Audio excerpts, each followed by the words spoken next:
Malada xalqara Gaaga sotining hükümeti Xitay tanımayımız dedi. Hazırda bu sot bir cemaat yığılıp kıvatkan bir vicdan sonraki dedim bu ben ötken kendimde.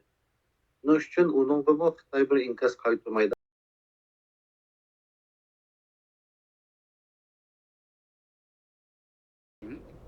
In fact, this pseudo-court has nothing to do with the law.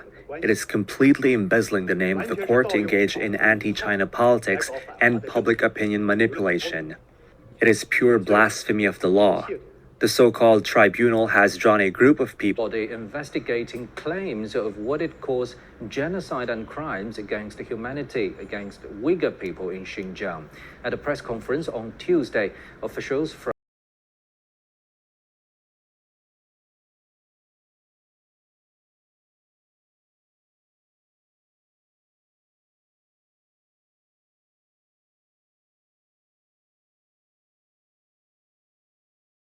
Bu neslerini xalqni aldap bunda köptürüp ya düşürüp kılışına hacı.